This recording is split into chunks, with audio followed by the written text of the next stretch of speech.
Você imagina que seria o Rio de Janeiro sem 3 meses sem energia? Quantas pessoas morreriam? Uma noite sem luz, sem sinal de tráfego, sem elevadores, hospitais sem energia. Por exemplo, a energia solar só produz energia quando tem sol, né? E à noite? Para ver a novela? Como é que vai ser? Falar de energia não é um tema tão simples como parece. Afinal, você consegue se imaginar sem ela? E quando o assunto são as renováveis, também conhecidas como limpas, aí que a tarefa fica mais complicada. Mas calma, estamos aqui para tentar esclarecer as principais dúvidas. Mas antes disso, fica a pergunta: você sabe o que é energia limpa? Bom, acho que energia limpa é aquela que não traz impactos ambientais e também não impactos sociais. Acho que tem a ver com energia renovável, né? Energia eólica, essas coisas assim. Energia limpa, para mim, é energia que tem como premissa não poluir o meio ambiente, ou seja, gerar energia sem gerar qualquer tipo de resíduo que possa prejudicar o meio ambiente, seja de qualquer maneira. É aquela que é produzida de forma sustentável, assim, sem agredir o meio ambiente. Olha, eu imagino que energia limpa seja aquela energia que não afete, eu acho que o meio ambiente, né? Vamos lá. A energia limpa abrange toda a fonte de energia que apresenta um impacto menor ao meio ambiente em relação às convencionais, como aquelas geradas pelos combustíveis fósseis. Para debater o assunto, a BIT Ciência convidou 2 especialistas no tema, o mestre em Engenharia Elétrica Geraldo Tavares e o professor do Departamento de Engenharia Agrícola e Ambiental da UF, Marcos Alexandre Teixeira. Geraldo enfatiza as vantagens da energia limpa. É você preservar o planeta. Usar a energia limpa é uma grande ajuda você preservar essa biosfera, ou seja, a nossa sobrevivência. Então, por isso que é tão importante a gente usar energias renováveis. E, além de ser fundamental para a gente sobreviver, não vai ser um problema econômico. Quem fizer isso vai ganhar muito dinheiro. Mas apesar disso, Marcos Alexandre ressalta que é preciso ter cuidado com o uso do termo. Muita gente acha que energia renovável é sempre bom. E a maioria das renováveis, elas têm sempre um fator que a gente chama assim, disponibilidade. Vai ter sempre chuva? A gente apostou na hídrica porque achava que sempre ia ter chuva. Isso hoje em dia a gente está vendo que temos que repensar esse modelo. Vamos apostar no quê? Vamos apostar na biomassa? Cana-de-açúcar, que é um modelo que o estado de São Paulo progrediu bastante. Vai ter sempre cana-de-açúcar? Para o Nordeste, hoje em dia, a gente fala muito em eólica. E eólica tem ainda um outro agravante. Sempre vai ter vento? Provavelmente sempre vai ter vento. Mas ele tem o que a gente chama de intermitência. Você nunca pode botar, e isso é consenso na área de energia, todos os ovos na mesma cesta. Todo sistema energético que tem só uma fonte, quando essa fonte dá problema, falta de chuva, aí você tem um problema no todo o sistema. Toda energia gera impacto. A questão da energia limpa gera impacto em relação a quê? Qual é o impacto dela em relação às outras energias? Só tem uma energia que não gera impacto, e essa energia é aquela que não é gerada. É uma energia que você não gasta, porque essa é uma energia inútil, é um desperdício. Então, hoje em dia, a gente considera a eficiência energética como uma geração negativa. Então, é como se fosse uma geração que essa é a única que você não gasta, que você não agride o meio ambiente. Diante disso, fica a pergunta: existe um rastro sujo na energia limpa? Qualquer energia tem um rastro sujo. A eólica, por exemplo, ela mata morcego. Enquanto a usina é uma usina pequenininha, tudo bem, o rastro é pequenininho, não tem problema.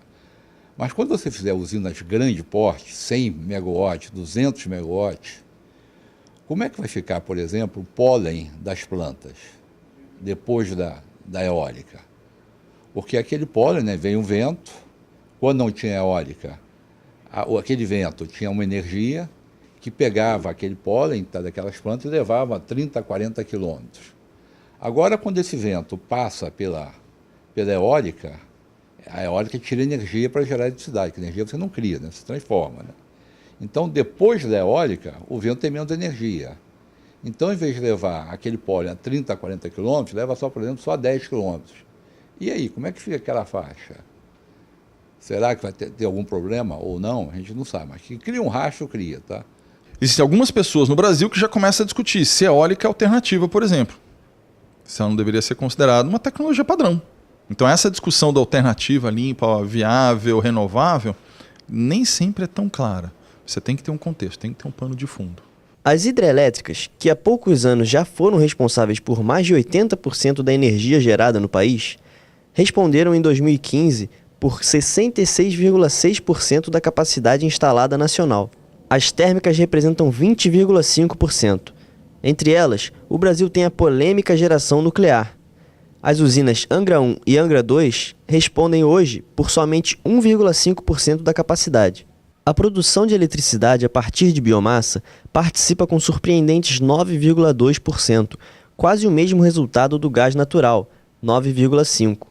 No entanto, mais da metade da produção com biomassa se dá a partir da queima de bagaço de cana-de-açúcar, também considerada poluente. Já a geração de energia eólica responde atualmente por 3,7%. A energia solar representa somente 0,01% da matriz energética nacional, isso depois de um aumento de 207% em relação a 2014. Olha, nós temos uma tremenda sorte, né? Porque a energia hidráulica, apesar de não ser tão limpa assim, mas é considerada uma energia limpa, é renovável. E nossa maior percentual é hidráulica. Então, energia limpa. A solar, a gente tem espaço aí para à vontade para botar solar.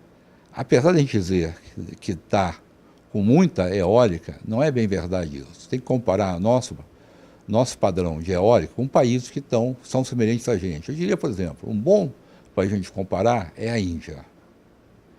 A Índia, hoje em dia, tem 22 gigawatts. E o Brasil tem 8 gigawatts. Isso não pode. A Índia não pode ter muito mais o dobro da gente, quase o triplo da gente. E o erro é a política que a gente tem, a política energética que a gente tem. Nós estamos com uma política errada. Mas no dia que a gente mudar a nossa política para a eólica e para a solar, a gente certamente vai ter um avanço muito maior que a gente tem hoje. Quando você resolve investir em renováveis, o grande adágio, o grande dogma é você valorizar o que você tem local. Se você vai favorecer uma energia em relação a outra, você tem que ver isso aonde faz sentido você fazer esse desenvolvimento. Então você tem formas inteligentes de atuar regionalmente para aproveitar um recurso melhor regional. E aí você precisa ver onde você tem como fomentar essa fonte, direta ou indiretamente.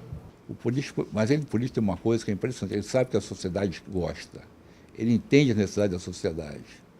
Então, na hora que ele entender que a sociedade vai querer sobreviver, ele vai ajudar a sociedade a sobreviver. E ajudar a sociedade a sobreviver no Brasil é mudar a matriz energética dele. É fazer com que a matriz energética do Brasil continue sendo tão limpa quanto é, tá? E não entulhar a matriz energética com carvão, por exemplo. E aí ele vai fazer isso, vai trocar, o governo certamente vai trocar a lei atual por uma lei que seja realmente uma lei que ajude as renováveis. Geraldo Tavares também é diretor do Laboratório de Energia dos Ventos da Universidade Federal Fluminense, criado para atuar na implantação comercial da energia eólico-elétrica no Brasil. A partir de 1999, o laboratório estendeu sua atuação para as áreas de eficiência energética e de fundos setoriais. Bem, energia dos ventos a gente exerce aqui o trabalho, a gente tem trabalhado nela em política, tá? Por quê? Porque, na realidade, o que define qualquer energia que qualquer país vai usar é a política. Então, quando a gente voltou aqui, começou a trabalhar aqui, a gente descobriu um negócio.